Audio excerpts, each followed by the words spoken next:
Sizin fikrinizcə bazarlarda gündəlik tələbat mallarının qiymətlərinin günbəgün artmasının səbəbləri nədir? Mövsümüdür yoxsa?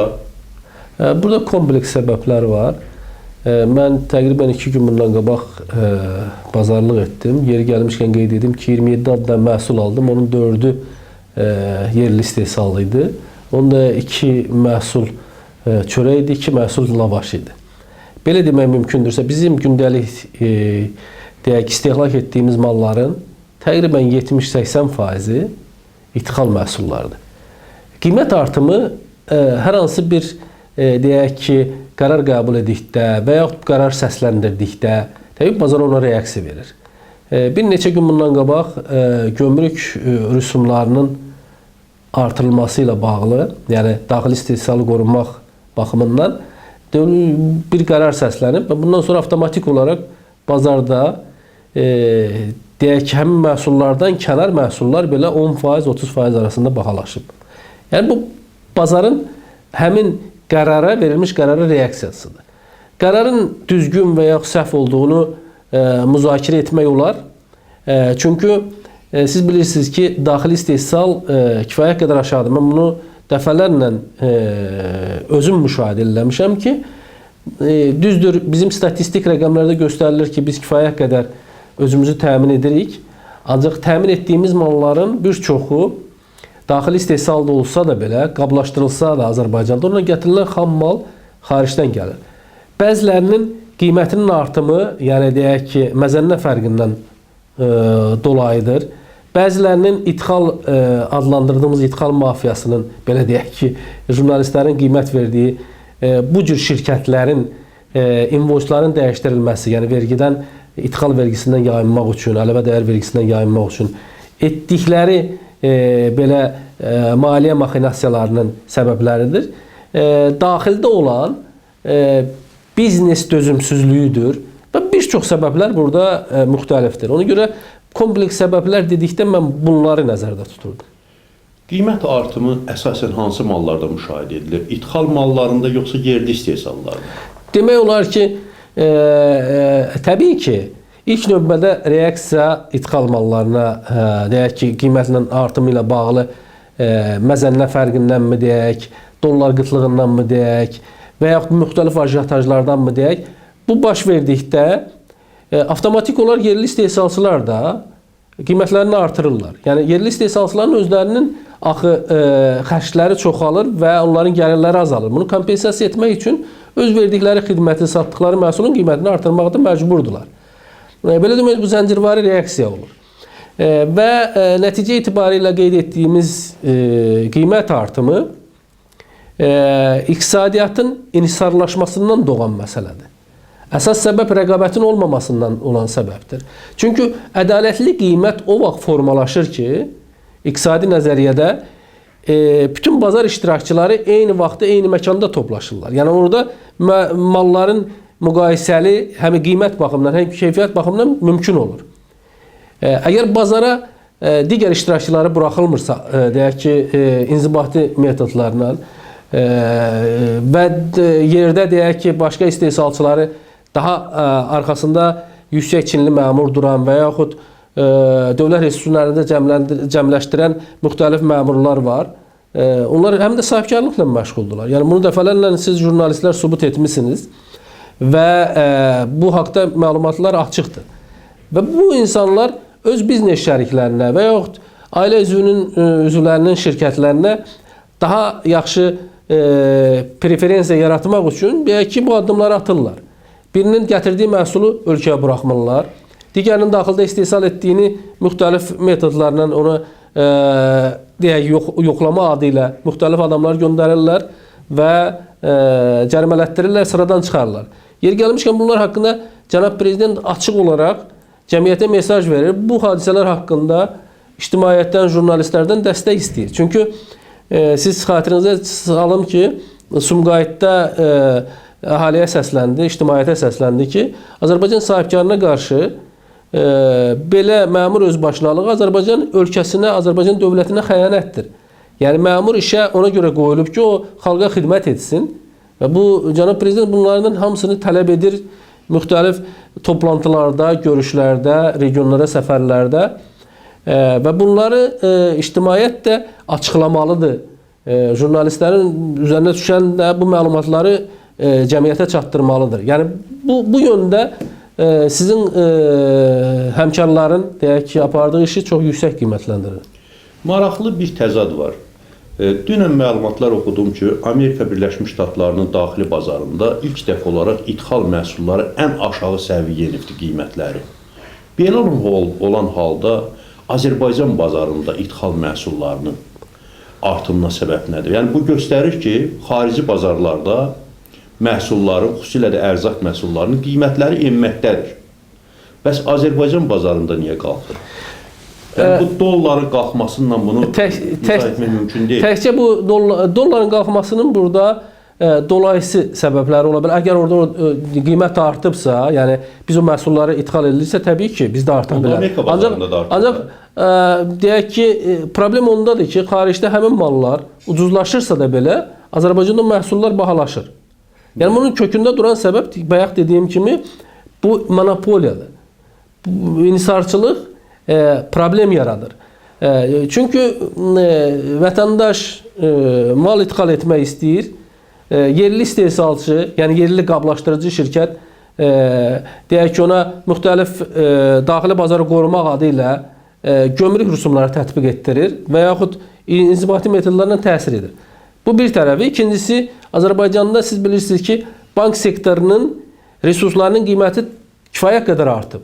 Artıq banklar depozitləri 15% ilə qəbul edirlər və öz marjalarını da rentabelini qoysa, bu qiymətlər ən azı 24%-dən aşağı kredit verə bilmirlər sahibkar. Sahibkar əgər cəlb edilmiş vəsaiti 24% ilə cəlb etsə, təbii ki, onun özünün vergiləri, rüsumları, digər izafi xərcləri var.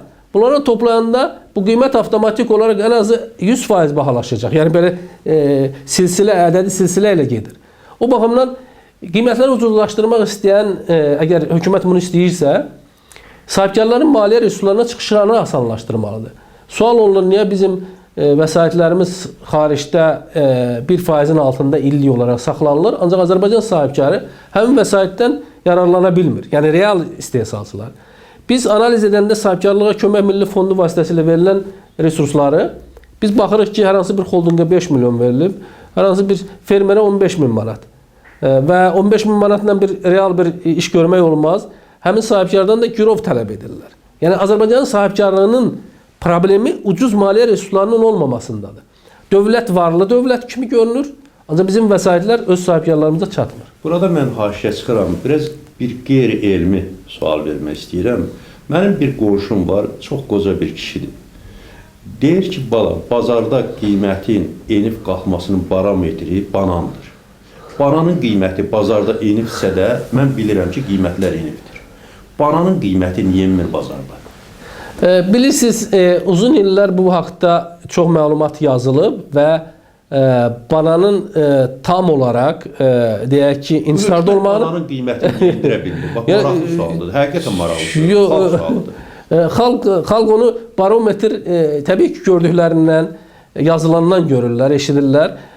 Sərhəd keçid məntəqələrində Gürcüstandan və yaxud İrandan, İran sərhədindən, Astaradan kimsə 2-3 kilo banan gətirirsə, onları gömrükçülər çox kobud şəkildə əllərindən alırlar, geri qaytarırlar və bunu vətəndaşlar görürlər. Yəni internet vasitələrində hamının çıxışı var, bunu görürlər və barometr ona görə rol oynayır da.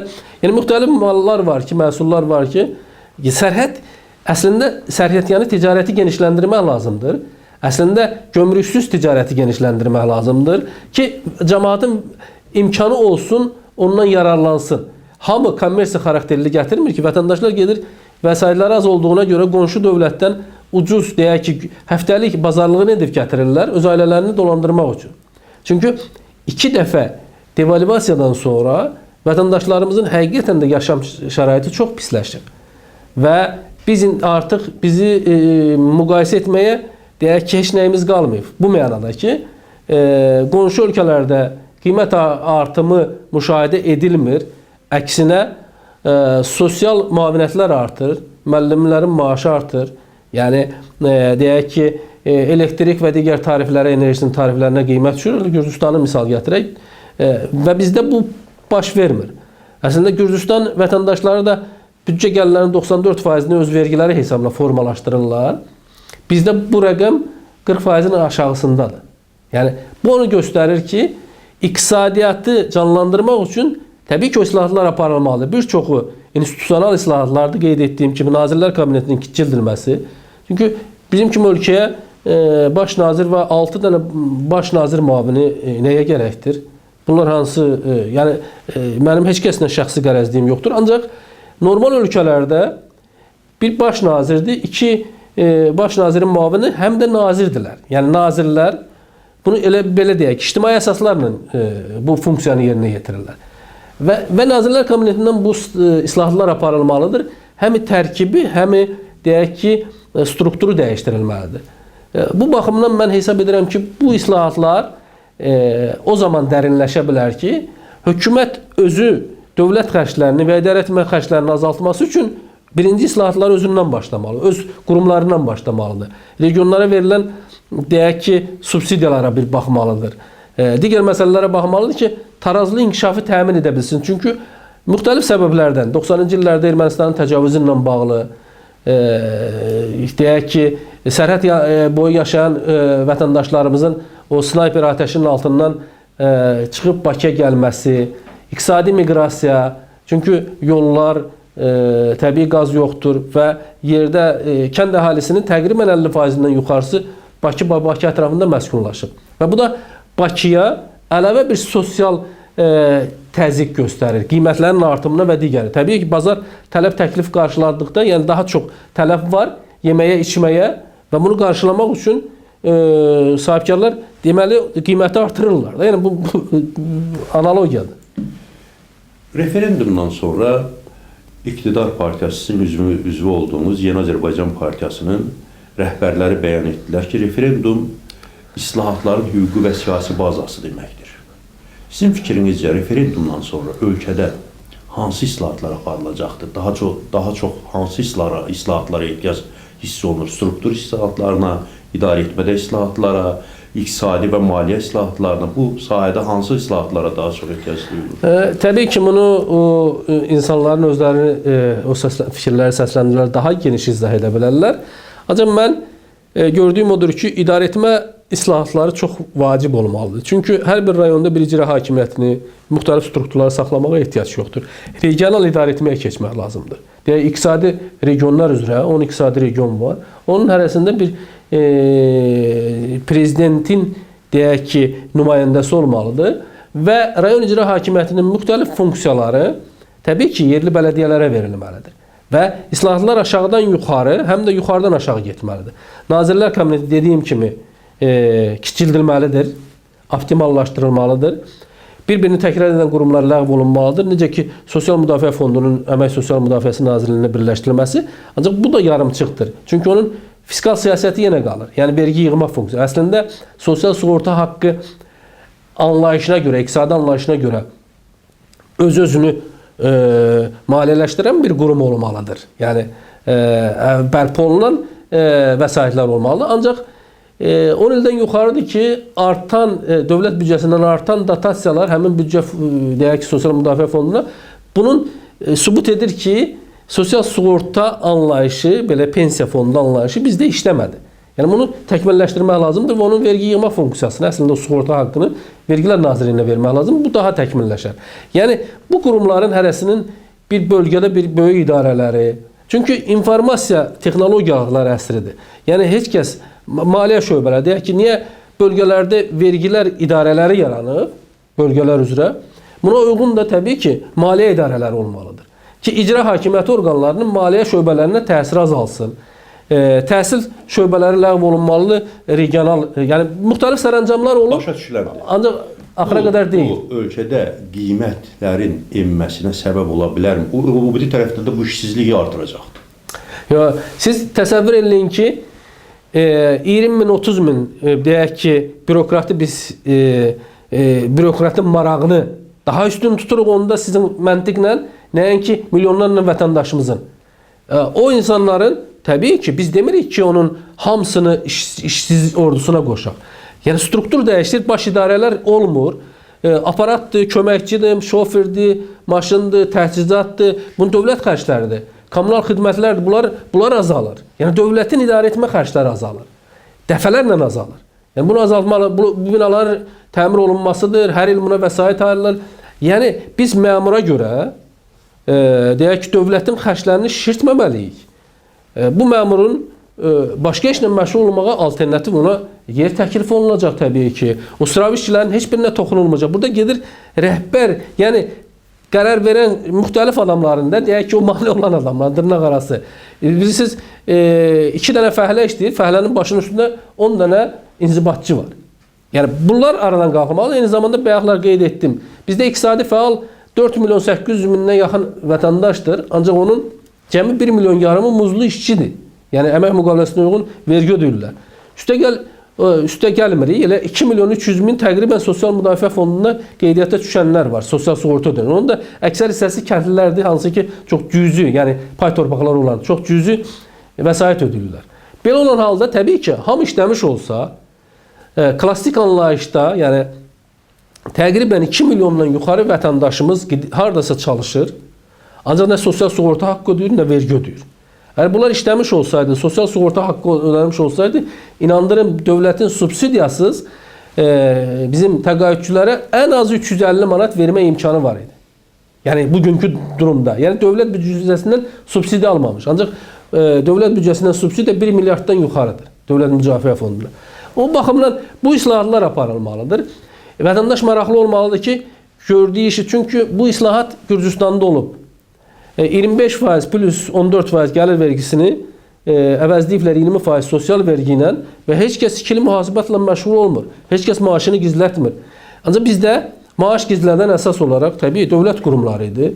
Böyük holdinglər hansı ki, deyək dövlət büdcəsi hesabına müxtəlif layihələrə cəlb olunublar. Onlar 250 manat maaş verirlər, rəsmi, qalanını konvertdə verirlər. Bunu heç kəsə sir deyil ki, hamıdan. Buna baxıb özəl şirkətlər də bu işlə məşğuldular.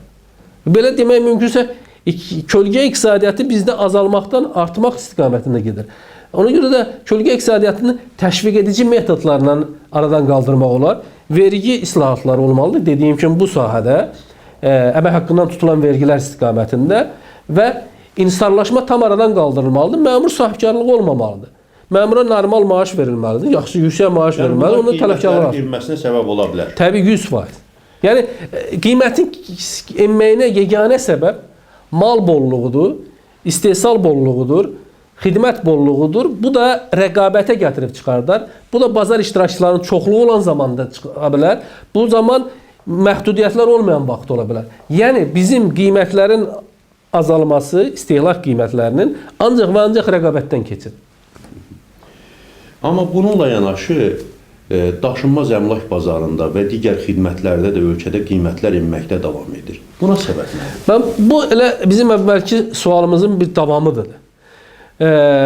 Deyək ki, taksi xidmətində qiymətlər azalan istiqamətdə gedir. Biz də xarici ölkələrdə oluruq. Əslində bizim qiymətlər, taksi qiymətləri oradan təqribən 3 dəfə yuxarı idi. İndi müxtəlif şirkətlər yaranıb internet üzərindən və o şirkətlər bazara daxil olduqda daha rəqabətli, üstəgəl vaxtilə lisenziyalar mövcud idi. O lisenziyaların ləğvi, yəni cənab prezident tərəfindən bu atılan addımlar müsbət istiqamətdə öz effektini verməyə başladı. Və lisenziya yoxdur, məmur yoxdur ona nəzarət edən.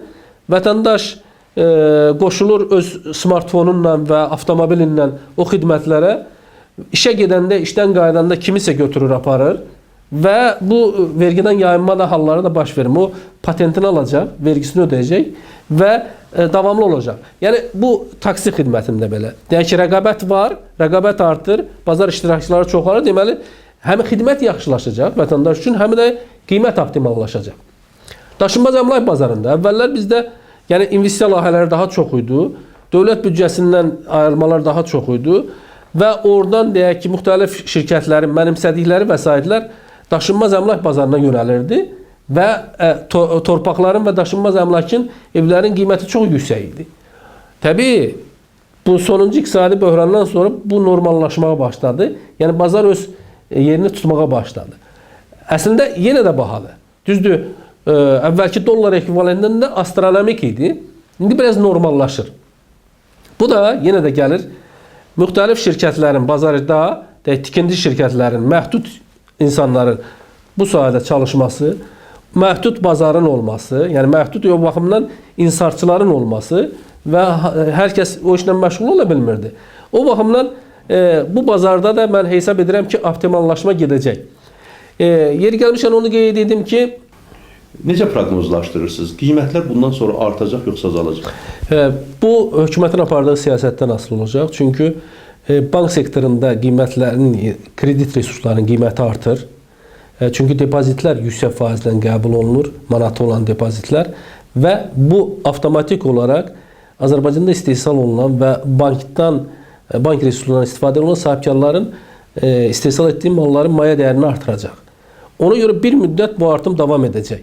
Ancaq təbii rəqabət olmuş olsa, yəni hökumət daha çox islahatları dərinləşdirsə, bazar iştirakçılarına daha ümumi şərait yaratsa, qeyd etdiyim o mənfi tendensiyalardan uzaqlaşsa, yəni dövlətin iqtisadiyyata müdaxiləsindən uzaqlaşsa, yaxşı olar.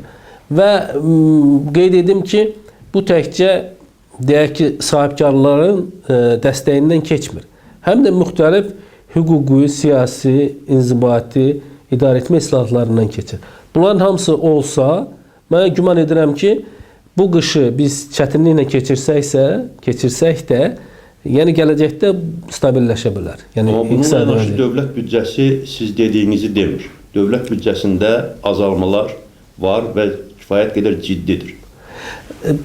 Təbii dövlət büdcəsi onu göstərir ki, hətta belə sosial təminatı azaldır dövlət.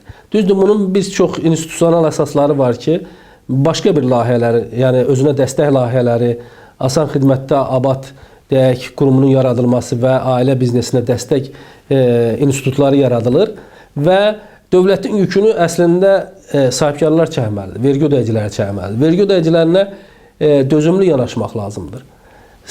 Biz cəmiyyətdə başqa tendensiya görürük. Çünki əsas sahibkarlar, əsas deyək güclü olan sahibkarlar hamısı müxtəlif patronajların, deyək ki, arxasında məmur duran şirkətlərin deyək ki, təmsilçiləridir.